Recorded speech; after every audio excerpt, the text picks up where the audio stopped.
আমার take care করবে না?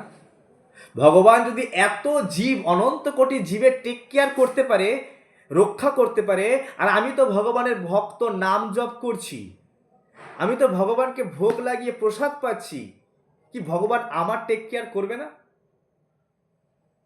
এক রাজা সমস্ত জনগণকে পালন করে, কিন্তু রাজা তার নিজের সন্তানকে একটু স্পেশালভাবে পালন করে, তাই না? ঠিক কিনা? তার তার তার সন্তান যে ফেসিলিটি পায়, সবাই পাবে সে ফেসিলিটি? পাবে না। তাই ভক্তরা হচ্ছে ভগবানের সন্তান। কেমন সন্তান? আজ্ঞাকারী সন্তান। তাই ভগবানের যারা আজ্ঞা পালন করে না, ভগবান তাদেরকেও পালন করছে, আর আমি তো কম বেশি আজ্ঞা পালন করার চেষ্টা করছি, নাম জপ করছি, কি ভগবান আমাকে দূরে রাখবে?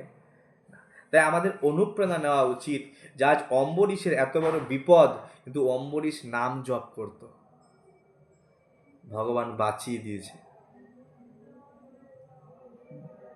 ভগবান তাকে বাঁচিয়ে দিয়েছে। যদি আমিও নাম জপ করি, আমার ধীরে ধীরে নাম জপ যত বাড়বে, ভগবানও ঠিক ভালোবাসার প্রতিদান ততটাই বাড়াবে। এজন্য আমাকে একটু পরিশ্রম করতে হবে নাম জপ করার জন্য। বলছে ভগবানকে কি করে প্রাপ্ত করব? ভগবানকে কিভাবে প্রাপ্ত করা যায়? বলে ভগবান সর্বদা বিরাজমান, কিন্তু ভগবানকে প্রাপ্ত করতে হলে পরিশ্রম করতে হবে। বলে কেমন? বলছে মাটির নিচে জল আছে। মাটির নিচে জল কি মাটি কোদাল দিয়ে মাটি খুলে জল পাবো আমি অত সহজে? মাটির নিচে জল আছে, সেই জলটা বের করতে গেলে পরিশ্রম করতে হবে। হ্যাঁ, নির্দিষ্ট পন্থা অনুসারে বোরিং করতে হবে, তাই না? তারপরে তো জলটা বের করে নিয়ে আসতে হবে, তারপর সেই জলটা পানির যোগ্য হবে। ঠিক তেমনি পরিশ্রম আছে। বলছে জমির মধ্যে ফসল আছে, কি জমিতে কোদাল দিয়ে কোপালে ফসল বের করতে পারবো আমি? না। জমির মধ্যে ফসল আছে, তাহলে আমাকে কিছু বীজ নিতে হবে। কিছু আলুর বীজ নিই, কিছু ধানের বীজ নিই। যদি আমি ধানের বীজ, আলুর বীজ নিই, সেই জমিতে সঠিক পন্থা অনুসারে যদি আমি চাষ করি, আমি অনেক ফসল পেতে পারি। কি বিনা পরিশ্রমে ফসল আসবে? বিনা পরিশ্রমে কখনো ফসল আসে না। বলছে বাছুরের মধ্যে দুধ আছে। বলে বাছুরের মধ্যে দুধ আছে কিভাবে? বাছুর বোঝেন তো, গরুর যে বাছুর হয়, তাই। বলছে বাছুরের মধ্যে দুধ বের করে নিতে হবে, তোমাকে দুধটা তোমাকে বের করতে হবে। কিভাবে? এই কথা আমি বলছি না, কথা ব্রহ্মাজি উদাহরণ দিয়েছে। ব্রহ্মা ভগবান, ব্রহ্মাজি বলছেন কথা, যে ভগবানকে কি করে প্রাপ্ত করবে। বলে যেভাবে বাছুর থেকে দুধ বের করে নাও। বলে কিভাবে? বলে বাছুরকে যদি কেটে ফেলাতে দুধ বেরোবে না। বলে বাছুরকে পালতে হয়, পালন করতে হয়, ওকে ঘাস খাওয়াতে হবে, বিছুলি খাওয়াতে হবে। একটা সময় ও গর্ভবতী হবে, একটা সময় ও মা হবে, তারপর দুধ দেবে। ঠিক তেমনি ওই বাছুরটা লালন পালন করতে কত পরিশ্রম, ঠিক তেমনি আমাদের ভক্তিটাকেও লালন পালন করতে হবে। হরে কৃষ্ণ কৃষ্ণ কৃষ্ণ হরে হরে, হরে রাম রাম রাম হরে হরে। যদি এতটুকু পরিশ্রম আমরা না করি, তাহলে আমরা ভগবানকে লাভ করতে পারবো না। আর এই কথা ভগবান দশম স্কন্ধে বলেছে, দিষ্টা পরিশ্রমম কৃষ্ণ কৃপয়াসিত সবন্ধনে। ভগবান পরিশ্রম দেখে, আর পরিশ্রম দেখে ওই ভক্তের প্রেমের বন্ধনে আবদ্ধ হয়ে পড়ে। এমনি এমনি না, ভগবান যখন দেখবে যে আমার ভক্ত আমাকে প্রাপ্ত করার জন্য অনেক অনেক পরিশ্রম করছে, তখন ভগবান তার হৃদয়টা গলে যায়। ভগবানের হৃদয় গলবে কি করে? আমার প্রচেষ্টা, আমি কত প্রয়াস করছি, কতটা আমি আগ্রহী। না, ভগবানকে পাওয়া যায় না। ভক্তের প্রয়াস দেখে ভগবান নিজেকে ধরা দিয়ে দেন ভক্তের কাছে। হ্যাঁ, গোপিকারা কৃষ্ণকে পেয়ে গেছেন, রাসস্থলিতে আছেন, কৃষ্ণ প্রত্যেকের সঙ্গে। তো গোপিকারা ভাবছে আজকে আমি কত বড় সৌভাগ্যবান, কৃষ্ণ সবাইকে ছেড়ে আমার কাছে, কৃষ্ণ সবাইকে ছেড়ে, সবাই তো দেখছি কৃষ্ণ আমার কাছে। অভিমান হয়ে গেছে গোপিকাদের। যখন অভিমান হয়ে গেছে না, ভগবান অভিমান তো সহ্য করে না, সঙ্গে সঙ্গে ভগবান লুকিয়ে গেলেন, উদাও হয়ে গেলেন, আর কেউ পাচ্ছে না। সবাই সবাই খোঁজাখুঁজি করছে, সবাই খুঁজছে, কোথাও পাচ্ছে না। তখন গোপিকারা যমুনার ধারে সবাই মিলে গিয়ে কান্না করছে, রু রুধু সুস্বরম। তারা কেঁদে কেঁদে কৃষ্ণকে ডাকছে আকুল প্রাণে, যেন আকুল প্রাণে গাইতে পারি, হা রাধে হা গোবিন্দ বলে, যেন ব্যাকুল প্রাণে ডাকতে পারি। আচার্যগণ কীর্তন করছে যে আকুল প্রাণে ব্যাকুলভাবে ডাকতে পারি। তারা কেঁদে কেঁদে ভগবানকে ডাকছেন, জয়তেধিকম জন্ম না ব্রজ শ্রয়ত ইন্দিরা সদত্রহি দ্বৈত দৃশ্যতাম।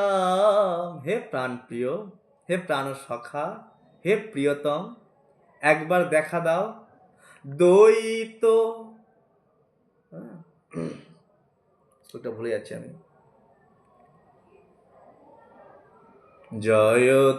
জয়তেধিকম জন্ম না ব্রজ,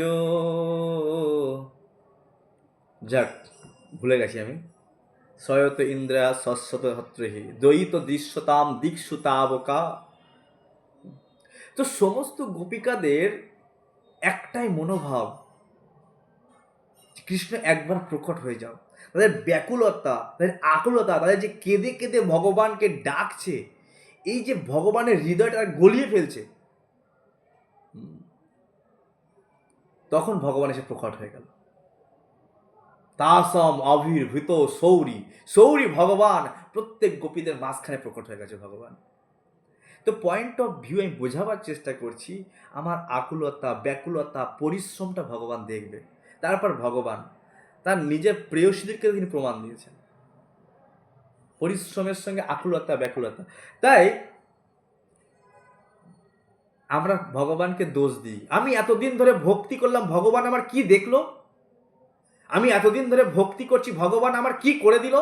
আমি মাঝে মাঝে শুনি অনেকের কাছে, আমি আর ভক্তি করব না, সেই তো ভক্তি করে সংসারে তো অশান্তি, সেই তো ভক্তি করে আমার এত প্রবলেম, আমার ভক্তি করার দরকার নেই। আরে ভাই, তুমি কি ভক্তি করছো? তোমার তো এখন ভক্তি শুরুই হয়নি। তোমার কথা যখন এমন, তোমার এখন ভক্তি শুরুই হয়নি। আরে অর্জুনের জীবনে এত প্রবলেম এসছে, অর্জুন একবারও ভগবানকে বলেনি আরে ভাই তুমি সাক্ষাৎ ভগবান, তুমি আমার মিত্র, আমার কেন তো প্রবলেম হবে?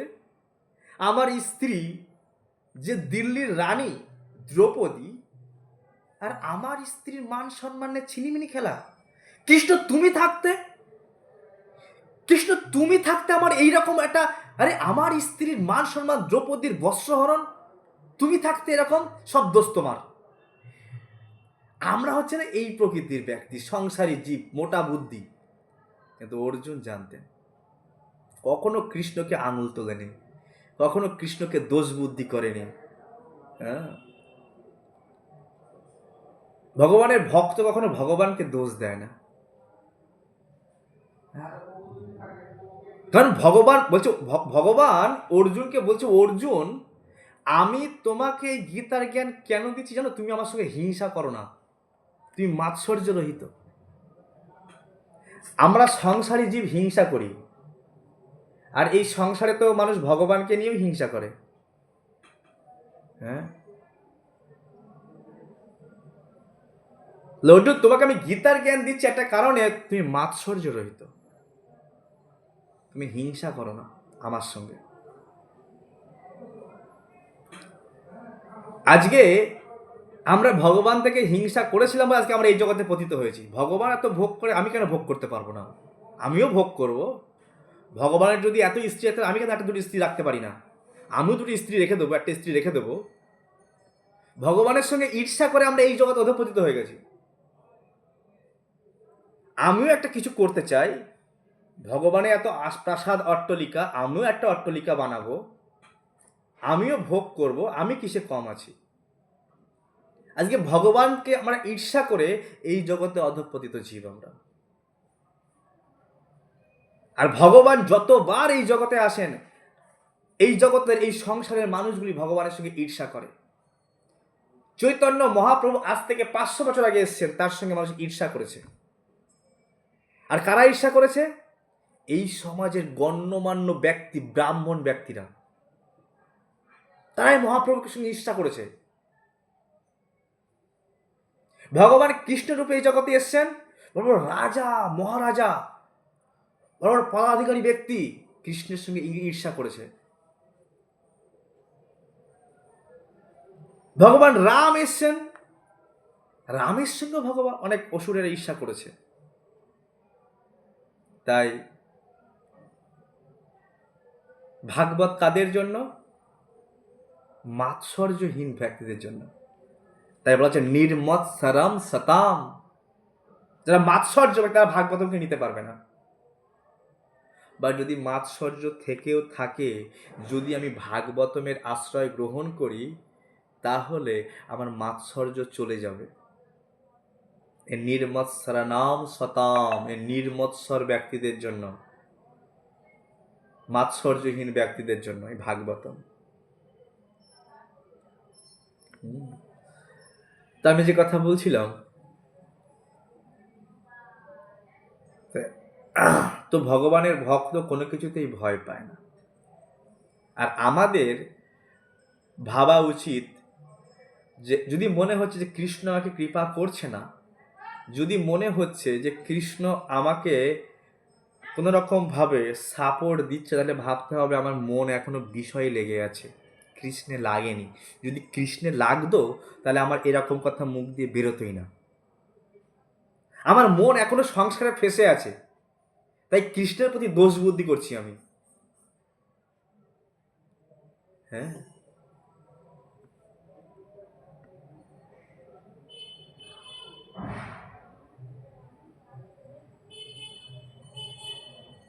কেউ যখন ভক্তের শত্রু হয়ে যায়, যে যত বড়ই বলবান হোক না কেন, এখানে লিখছে যে ভক্তের শত্রু অত্যন্ত বলবান হতে পারে, কিন্তু চরমে তার অবস্থা দাবানলে দগ্ধ ক্রুদ্ধের সর্পের মতো। ভক্তের উপর যদি কিছু প্রহার করা হয়, সে প্রহার উল্টে এসে লাগে, উল্টে। এক সময় আমি একটা কুরুক্ষেত্রের যুদ্ধ চলছে, তো এক সময় একজনের শিবের থেকে বর পেয়েছিল যে আমি এই গদা যাকে প্রহার করব, সুরটার নাম ভুলে যাচ্ছি আমি, সে মরে যাবে। শিব ঠাকুর বলেছে হ্যাঁ, সে মরবে যদি সে তোমার সঙ্গে যুদ্ধ করে, যদি যুদ্ধ না করে তাহলে কিন্তু সে মরবে না। তো এইবার ও কি করেছে, অর্জুনের কাছে গেছে, আর অর্জুনের কাছে গিয়ে ও অর্জুনকে মারার চেষ্টা করছে, আর অর্জুনের সামনে এসে কৃষ্ণ দাঁড়িয়ে পড়ছে। ভগবান তো যুদ্ধ করছে না, ভগবান তো যুদ্ধ করছে না, ভগবান তা দাঁড়িয়ে পড়ছে অর্জুনের সামনে এসে। দেখো ভগবান কিভাবে অর্জুনকে রক্ষা করেছে। চোখের পাতা যেভাবে চোখকে রক্ষা করে, ঠিক ভগবান তার ভক্তকে সেভাবে রক্ষা করে। আর অর্জুন কেমন ভক্ত, যে রোম রোম দিয়ে নাম জপ করে, যে প্রতি রোম রোম দিয়ে কৃষ্ণ কৃষ্ণ বলে, এইরকম ভক্ত।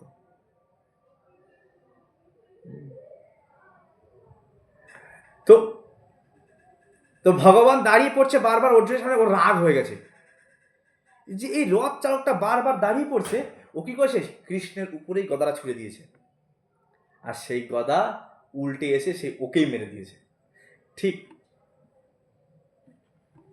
যখন কেউ ভক্তকে প্রহার করার চেষ্টা করে, ভক্তের কিছু হয় না, বরঞ্চ যে প্রহার করছে তারই ক্ষতি হয়ে যায়।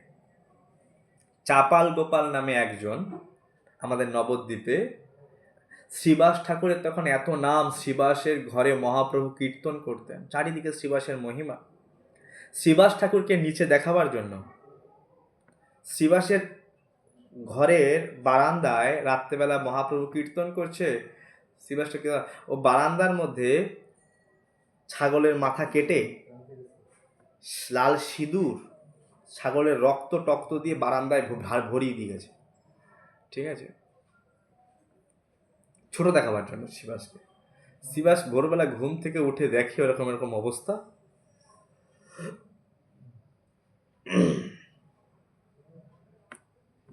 কোনো কাউকে দিয়ে, কোনো শূদ্রকে দিয়ে সে শিবাসকে পরিষ্কার করিয়েছে, কিন্তু যে এই কাজটা করেছে তার কুষ্ঠবেদী হয়ে গেছে। চাপাল গোপাল মহাপ্রভুর কাছে গেলেন, রেহাই পায়নি, মহাপ্রভু ক্ষমা করেনি। তাই আমি এটা বলতে চাইছি যে ও প্রহার করতে গেছিল কাকে? শিবাসকে। শিবাসের কিছু হয়নি, বরঞ্চ ওর অপরাধ স্বরূপ কুষ্ঠবেদী, সারা শরীরে কুষ্ঠবেদী হয়ে গেছে। নিজের স্ত্রী পর্যন্ত ওকে ছুতে চাইছে না, নিজের স্ত্রী পর্যন্ত ছোবে না বলে কোনো জিনিস খেতে দিচ্ছে না। জল দাও, জল দিয়েছে কিসে? ওই মালাই করে জল দিয়েছে, মালাই জল খাওয়ার জন্য। নিজের স্ত্রী মালাই জল খেতে দিয়েছে, বৈষ্ণব অপরাধের ফল। হ্যাঁ, তাই যদি আমরা কোনো সাধু মহাত্মাকে প্রহার করবার চেষ্টা করি, তো সেই প্রহার সাধু মহাত্মাকে না রিটার্ন আমার সেই লাগবে।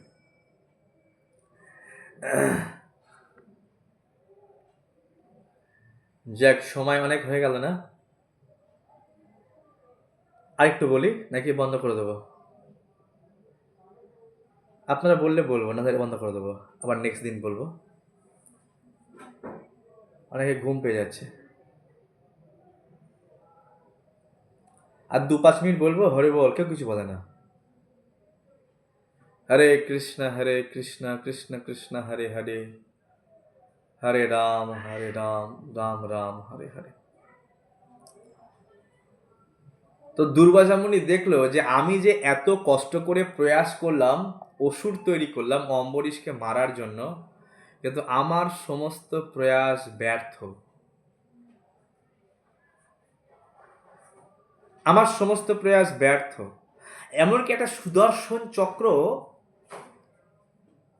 বিশাল আগুনের তাপ, আগুনের গোলার মতো আমাকে মারতে আসে। আর দুর্বাসা মুনি চারিদিকে ধাবিত হতে লাগলো। যেভাবে দাবানলের প্রজ্জিত শিখা সাপকে অনুসরণ করে, ঠিক ভগবানের চক্র দুর্বাসা মুনিকে অনুসরণ করছে। যেন তার পিঠকে পুড়িয়ে দিচ্ছে, পুরো পিঠের কাছে চলে এসছে সে আগুনের গোলা, সেই সুদর্শন চক্র। দুর্বাসা ব্রাহ্মণ, ওকে মারবে না ভগবান, কিন্তু 5% বাঁচিয়ে রাখবে, 95% মেরে ফেলবে। এইরকম ভগবানের প্ল্যান।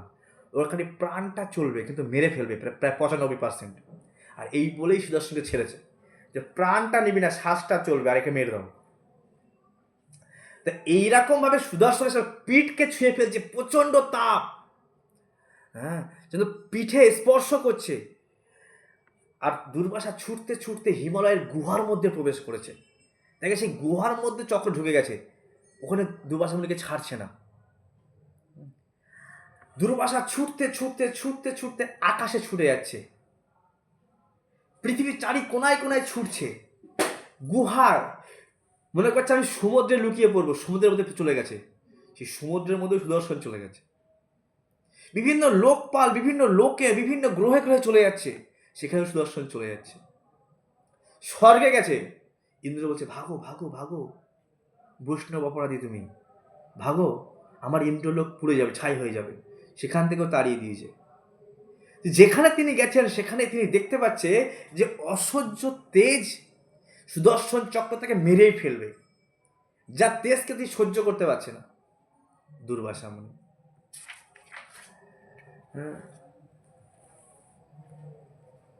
তিনি কোথাও আশ্রয় পায়নি, সব জায়গায় গেছে, সবাই তাড়িয়ে দিয়েছে, ভাগিয়ে দিয়েছে। তিনি ঘুরতে ঘুরতে ঘুরতে ঘুরতে গেলেন ব্রহ্মার কাছে। হে বিধাতা, হে ব্রহ্মা, দয়া করে আমাকে বাঁচাও, এই জ্বলন্ত সুদর্শন আমাকে রক্ষা করুন, এর হাত থেকে আমাকে রক্ষা করুন। দেখুন ব্রহ্মা কি বলছেন, স্থানম মদিয়ম সহ বিশ্বমেতদ কিরবসান দীপরাদ সঙ্গে ভ্রুভঙ্গ মাত্রে নহি সন্দিক্ষ কালাত্মন যস্য তীর ভবিষ্যতি। ব্রহ্মাজি বলছেন যে দেখো, এটা তুমি যেখানে এসেছো এটা হচ্ছে ব্রহ্মলোক। হ্যাঁ,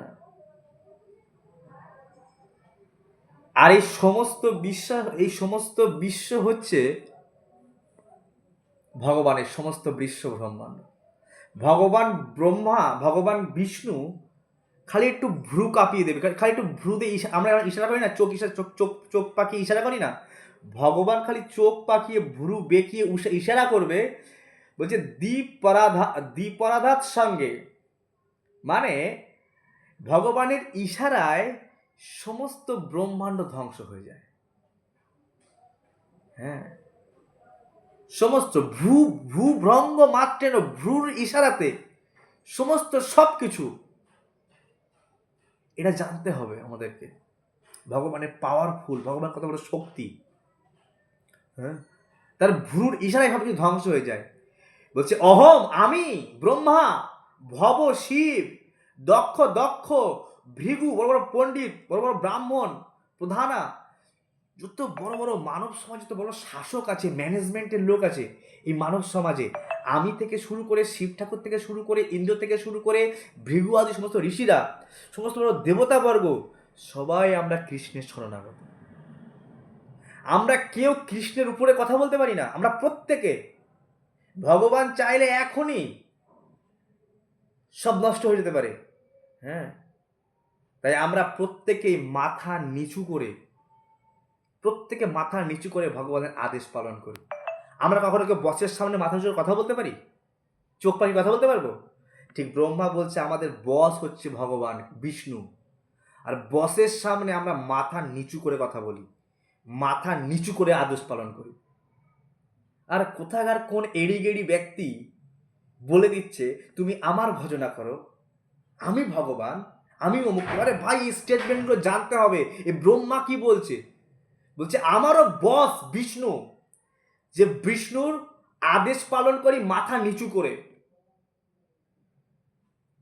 আমরা সামান্য অফিসে কাজ করলে মাথা নিচু করে দাঁড়িয়ে থাকি, বস যা বলবে তাই। এত পরম বস যমরাজের কথা বলছে, যমরাজ বলছে, মানে জানো তো বলদকে দিয়ে চাষ করানো হয়, দেখেছো? বলদের নাকের মধ্যে দড়ি পরিয়ে দেওয়া হয়, দড়ি। আর বলদ যখন ওটাকে ব্রেক করা হয়, ওটা ব্রেকের কাজ করে। বলে ঠিক ভগবান প্রত্যেকের নাকে দড়ি দিয়ে না এই সংসারে ঘোরাচ্ছে। কন্ট্রোল, পাওয়ার, ব্রেক ভগবানের হাতে। যমরাজ স্বয়ং বলছে ভাই, প্রত্যেকে, আমি শিব ব্রহ্মা প্রত্যেকে আমরা ভগবানের ইশারায় কাজ করি। এখানে ব্রহ্মা সেই কথা বলছে, তুই ভাগো এখান থেকে, এখনো প্রলয়ের সময় হয়নি, হ্যাঁ, এখনো দ্বিপ্রাব্দ এখনো আসেনি, তুমি যাও যাও যাও, এখান থেকে যাও, আমি কিছু করতে পারবো না। ব্রহ্মাও ভাগিয়ে দিলেন। চিন্তা করো দুর্বাসা কোন সিচুয়েশনে পড়ে আছে। এই সুদর্শন চক্র এত তাপ, আমাদের সূর্যের দিকে তাকাতে পারি না, যে সূর্যের তাপ, এই সূর্যের থেকেও কোটি কোটি গুণ তাপ এই সুদর্শনের। এত তেজ, এত তাপ সুদর্শন চক্র। এই সুদর্শন সমস্ত পৃথিবীকে প্রলয় করে। সেই সুদর্শনের পিছে পড়ে গেছে কার? দুর্বাসা। কি অপরাধ? দুর্বাসা একজন নিষ্পাপ ভক্তকে প্রাণে মারার চেষ্টা করেছে। অম্বরীশ কোনো অপরাধ করেই। অম্বরীশ কেমন ভক্ত, যে নিত্য নিরন্তর কৃষ্ণ সেবায় নিজেকে সঁপে দিয়েছে। হ্যাঁ, যার নিজের কোনো চাওয়া পাওয়া নেই, নিজের কোনো সুখ দুঃখ মান অপমান লাভ ক্ষতি যার মধ্যে কিছু নাই, যে কৃষ্ণগত প্রাণ, আর এইরকম ভক্তকে প্রাণে মারার চেষ্টা করেছে। তাই তাকে ভগবান বৈকুণ্ঠ থেকে সুদর্শন চক্র ছেড়ে দিয়েছে। তখন ও ঘুরতে ঘুরতে প্রত্যাখ্যেত বেরেন, দেখো আজকে সব জায়গায় লাথি খেতে হচ্ছে। প্রত্যাখ্যাত, ভাগো এখান থেকে, প্রত্যাখ্যান করে দিয়েছে। প্রত্যাখ্যাত বিরিঞ্চন, ও ব্রহ্মার দ্বারা প্রত্যাখ্যাত হয়ে গেছে। হ্যাঁ, বিষ্ণু চক্র উপতাপিতা, আর বিষ্ণুর চক্রে, সে জ্বলন্ত চক্রে সে অথবা দগ্ধীভূত হচ্ছে। দুর্বাসা শরণম জাত শৈবম কৈলাসবাসিনাম, কৈলাসবাসী শিবের কাছে গিয়ে দুর্বাসা, হে ভোলানাথ আমাকে বাঁচাও, হে ভোলানাথ আমাকে বাঁচাও, গিয়ে ভোলানাথের চরণে গিয়ে দণ্ডবাদ প্রণাম করে শিবের শরণাগত হয়েছেন। শিব ঠাকুর কি বলছে একটু শুনে নিন। আমি জানি সবার ঘুম পাচ্ছে, অনেকক্ষণ হয়ে গেছে, 2 মিনিট বলবো আর। শ্রী শঙ্কর উবাচ বয়ম ন তৎ প্রভাবাম ভূম্নি যস্মিন পরে অন্য অপি অজ জীব কোশ ভবন্তি কালে ন ভবন্তি হি দিশা সহস্র সুযত্র বয়ম ভ্রুমাম। শঙ্কর বলেন, হে বৎস, আমি, ব্রহ্মা, সমস্ত দেবতারা যারা আমাদের মহত্ব সম্বন্ধে ভ্রান্ত ধারণা নিয়ে এই ব্রহ্মাণ্ডে আমরা বিরাজ করি, ভগবানের সঙ্গে ঝগড়া করার ক্ষমতা, ভগবানের সঙ্গে সমপর্যায়ে যাওয়ার ক্ষমতা, এই শক্তি প্রদর্শন করার ক্ষমতা কাউর নেই। আমাদের এই কথাগুলো জানতে হবে। এই কথা ডাইরেক্ট শঙ্কর উবাস কৈলাসবাসী প্রচুর মানুষ হচ্ছে শিবের কথা, তাদেরকেও জানতে হবে যে আমার ভোলানাথ কি বলছে। খুব ভালো আপনি শিবের ভক্ত, হ্যাঁ, কিন্তু দেখুন ভোলানাথ কি বলছে, যে দেখো ভগবান বিষ্ণুর সঙ্গে প্রতিদ্বন্দ্বিতা করা, তার সঙ্গে ঝগড়ায় আসা, তার সঙ্গে ঝামেলায় আসা, তার সামনাসামনি দাঁড়ানোর ক্ষমতা এই জগতে কাউর নেই, কাউর নেই। কারণ জীবগণ সহ অনন্ত ব্রহ্মাণ্ড ভগবানের নির্দেশে উৎপন্ন হয়। যত ব্রহ্মাণ্ড, যত জীব ভগবানের নির্দেশে সৃষ্টি হয়, আর ভগবানের নির্দেশেই বিনষ্ট হয়ে যায়। এই শিবের স্টেটমেন্ট। তাই ব্রহ্মা এবং শিব এই ব্রহ্মাণ্ডের ম্যানেজমেন্টের হেড অফ দ্য ডিপার্টমেন্ট, সব থেকে বড় বড় ব্যক্তি। ব্রহ্মা একজন মহাজন, শিব একজন মহাজন। এই দুজন থেকে জেনে এই কথাগুলি যে আমি আজ থেকে আমি কৃষ্ণ ভক্তি করব। ব্রহ্মা একই কথা বলছে, বিষ্ণুর উপরে কেউ নেই। শিব ঠাকুর একই কথা বলছে যে বিষ্ণুর উপরে কেউ নেই। তার সঙ্গে চোখে চোখ রেখে কথা বলার আমার কারোর সামর্থ্য নেই, তার সঙ্গে ঝগড়া প্রতিদ্বন্দ্বিতা আমার সামর্থ্য নেই। তার ইশারায় পৃথিবী সৃষ্টি হচ্ছে, তার ইশারায় ধ্বংস হচ্ছে। এই স্টেটমেন্ট থেকে নিজের প্রতি, কৃষ্ণের প্রতি দৃঢ় ভরসা বাড়ানো উচিত যে আমি যে প্রভুর আন্ডারে আছি না, আমি যে প্রভুর সেবক না, সেই প্রভু অনন্ত কোটি বিশ্ব ব্রহ্মাণ্ডের মালিক। সে আমি বলছি না, শিব ঠাকুর বলছে, ব্রহ্মা বলছে, এবং আমিও বলছি। এ কথা অর্জুন বলছে, পরম ব্রহ্ম, পরম ধাম, পরম পবিত্র ভবাম। কৃষ্ণ আপনি হচ্ছেন পরম ব্রহ্ম, আপনি হচ্ছে পরম ধাম, আপনি পরম পবিত্র। আমি একা বলছি না, অসিত, দেবল, নারদ, বড় ঋষিরা কথা বলছে, তাই আমিও কথা বলছি। আর আমি প্রত্যক্ষ অনুভব করলাম, কৃষ্ণ তুই সামান্য কেউ নয়। এই বিশ্বরূপ দেখার পরে তুমি সাক্ষাৎ পরব্রহ্ম, পরমেশ্বর ভগবান। অর্জুনের স্টেটমেন্ট এই গীতায় দীক্ষার সময় এই প্রশ্ন ধরে যে অর্জুনের কি উপলব্ধি হয়েছিল বিশ্বরূপ দেখে। যারা দীক্ষা নেবে, হরিনাম দীক্ষা, যে আপনি গীতা পড়ে কমসে কম এই কথাটা বলতে পরীক্ষার সময় ধরে, আমাকে ধরেছিল, তা আপনাকে বলতে হবে যে অর্জুনের উপলব্ধি হয়েছে। গীতা পড়ে যদি বুঝতে না পারি যে কৃষ্ণ ভগবান, তাহলে গীতা পড়া বেকার। হ্যাঁ, যেখানে শিব বলছে, ব্রহ্মা বলছে যে পরমেশ্বর ভগবান কে, যে শিব ব্রহ্মা যদি কথা উঁচু করে না বলতে পারে ভগবানের সামনে, যে সবাই মাথা নিচু করে বসের আদেশ পালন করি আমরা, তাহলে আমি কোন ক্ষেতের মূলো, নিজেকে বিচার করা উচিত। আমি কোন গলির কুত্তা? আমরা তো ভেউ ভেউ ভেউ ভেউ করি, আমি এর পুজো করব, ওর পুজো করব, এখানে ঢাক বাজাবো, ওখানে ঢোল বাজাবো না। অহম কৃষ্ণস্য দাসস্মি। শিব যে কথা বলছে, ব্রহ্মা যে কথা বলছে, আমি সে কথাই মেনে চলবো। একজনা বলছে, প্রভু বর্তমান পেপারে দেখলাম অমৃত কথায় অমুক ভগবান। কিন্তু নিউজ পেপার পড়ো, তোমার আর জ্ঞান নিউজ পেপারের মধ্যে সীমাবদ্ধ। তোমার গীতা ভাগবতের মধ্যে জ্ঞান তো নাই, নিউজ পড়া অভ্যাস, তা নিউজের থেকে জ্ঞান নেবে। গীতা ভাগবতম হচ্ছে একদম ডাইরেক্ট স্টেটমেন্ট, এখানে ব্রহ্মার ডাইরেক্ট স্পিচ। ব্রহ্মা রিলে করছে, শিব রিলে করছে। হ্যাঁ, ব্রহ্মাজি বলছেন, দেখো আমি ত্রিকালজ্ঞ শিব, শরৎ কুমার, নারদ, পরম পূজ্য ব্রহ্মা, কপিল, বেদব্যাস, দেবল, যমরাজ, আসুরি, মরুচি প্রমুখ ঋষিগণ সমস্ত সিদ্ধশ্রেষ্ঠ সর্বজ্ঞ হওয়া সত্ত্বেও ভগবানের মায়ার দ্বারা আবৃত হওয়ার ফলে তার মায়ার প্রভাব যে কি প্রকার তা জানতে পারি না। দেখো ভগবান যত ম্যানেজমেন্টের বড় বড় লোক আছে, শিব ঠাকুর বলছে, সবার নামগুলো নিল এখানে, বলছে ভগবানের মায়া যে কেমন আমরা জানতে পারি না, সবাই মায়ার দ্বারা আমরা আবদ্ধ হয়ে আছি। যদি এত বড় বড় ব্যক্তি মায়াকে বুঝতে না পারে, তাহলে ভাই মানে আমি বিচার করি নিজেকে দিয়ে, শিব ঠাকুর পর্যন্ত ভগবানের মায়াকে বুঝতে পারিনি, মোহিনীর জালে আবদ্ধ করে নিয়েছে শিব ঠাকুর। পাগল হয়ে গেছিল ভগবানের মোহিনী রূপ দেখে শিব ঠাকুর। ব্রহ্মা পর্যন্ত মায়ার জালে আবদ্ধ হয়ে গেছে ভগবানের মায়ার রূপে। কাউকে ভগবান ছাড়িনি মায়ার থেকে। বলছে প্রত্যেকে মায়ার দ্বারা আবৃত। বলছে আমি ত্রিকালাজ্ঞ শিব, আমিও পর্যন্ত। প্রত্যেকে ভগবানের মায়ার আবৃত হওয়ার ফলে আমরা তার প্রভাব সম্বন্ধে জানতে পারি না, ভগবানের প্রভাব কত। তাই দুর্বাসা এই সুদর্শন চক্র আমাদের দুর্বিষহ। হ্যাঁ, আমি একটা কথা বলি শোনো, ভগবান অত্যন্ত কৃপালু, অত্যন্ত দয়ালু। তুমি ভগবানের কাছে শরণ নাও, আমরা কিচ্ছু করতে পারবো না। দেখুন, এ হচ্ছে বৈষ্ণব, তিনি খুব সুন্দর স্টেটমেন্ট দিচ্ছে কোথায় গেলে সুরা হবে। তুমি ভগবানের কাছে যাও, ভগবান শরণাগত বৎসল, ভক্ত বৎসল, তুমি ভগবানের কাছে যাও, তিনি তোমার প্রতি সদয় হবে আর তোমাকে কল্যাণ বিধান করবে। তুমি ভগবানের কাছে যাও। তখন দুর্বাসা মুনি সে কথা শুনে শিবের কাছেও সে নিরাশ হয়ে, সে বড় আশা নিয়ে এসেছিল যে আমি শিবের অংশ, শিব ঠাকুর কিছু করবে, কিছুই করতে পারেনি। নিরাশ হয়ে দুর্বাসা মুনি বৈকুণ্ঠের অধিপতি চলতে থাকলেন। ভগবান লক্ষ্মী নারায়ণ বিরাজমান, সেখানে গিয়ে দণ্ডবত প্রণাম করছেন, ভগবানের কাছে চরণ তলে লুটিয়ে পড়েছেন, ভগবান আমাকে বাঁচাও, আমাকে বাঁচাও ভগবান, আমি প্রায় মরা যাওয়া অবস্থা, আমাকে বাঁচাও।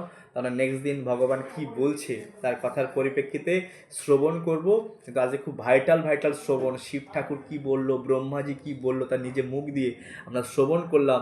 এই সমস্ত স্টেটমেন্টকে আমাদের খুব ফলো করা উচিত। হ্যাঁ, আমরা ভগবানের ভক্তি না করে যা ইচ্ছা তাই পুজো করো না। ভগবদ গীতায় ভগবান বলেছে পিতৃন জানতি পিতৃব্রতা, পিতৃলোকের পুজো করবে পিতৃলোকে যাবে। দেবান জানতি দেবব্রতা, দেবতার পুজো করবে দেবলোকে যাবে। ভূতানি জানতি ভূতের পুজো করবে ভূত লোকে যাবে। যদি আমার কৃষ্ণের পুজো করো জানতি মত যা জি না হবে মাম, তুমি আমার কাছে ফিরে আসবে। তো বুদ্ধিমানী হচ্ছে এই শ্লোকটা খুব বুদ্ধিমানী। এখানে শিব ঠাকুর একই কথা বলল, ব্রহ্মা একই কথা বলল।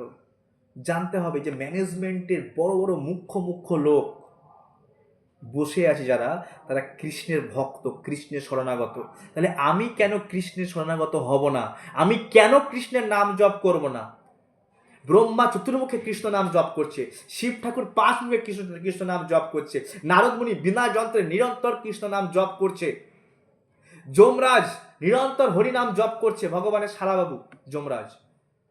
হ্যাঁ, আমি কেন কৃষ্ণ নাম জপ করবো না? এত কিছু স্টেটমেন্ট পাওয়ার পরে কেন আমি নিজেকে ঢিলা দেবো ভক্তিতে?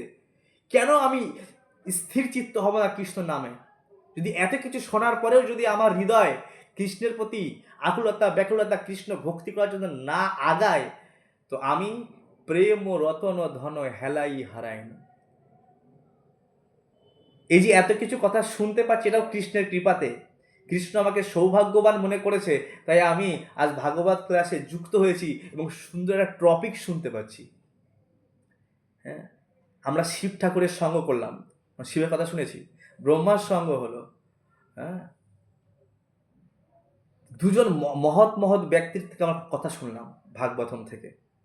এই জন্য আমাদের সেই মহত্ব বুদ্ধি দিয়ে যে আমি আজ থেকে ভালো করে কৃষ্ণ ভক্তি করব, আমি আজ থেকে নামের জপের সংখ্যা বাড়াবো, আমি একটু স্ট্রিক্টলি ভক্তি করব, এটা আমাদের অনুপ্রেরণা হওয়া উচিত।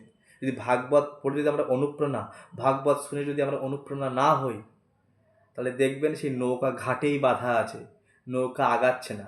আমি তো কৃষ্ণ ভক্ত, কত বছর বলে 20 বছর, বলে 20 বছর ঘাটেই বাধা আছে, নৌকা আগাচ্ছে না।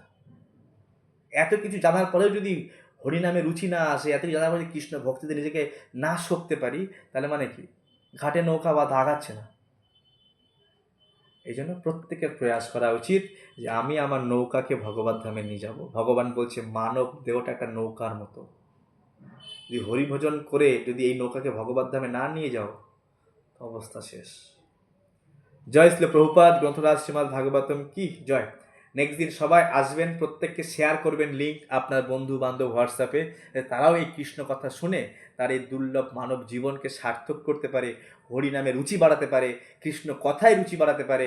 আর সমস্ত সব কিছু এই যে হরি কথা আমি বললাম আর আপনারা শুনলেন, এর সমস্ত ফল যাতে কৃষ্ণ প্রসন্ন হয়ে যায়, ভগবান কৃষ্ণ আমাদের এই কথার কীর্তনে প্রসন্ন হয়ে যায়, এটাই একমাত্র আমাদের উদ্দেশ্য, দ্বিতীয় কোনো উদ্দেশ্য না। আর এই কথা কীর্তন থেকে যাতে আমাদের ভগবানের সেবার প্রতি রুচি বাড়ে, নামের প্রতি রুচি বাড়ে। জয় শ্রী প্রভুপাদ। এই স্টেটমেন্ট থেকে যদি কারোর কিছু বলার থাকে, আমি কি বুঝলাম, আমি কি শিখলাম, 1-2 মিনিট বলতে পারেন, হাত তুলবেন।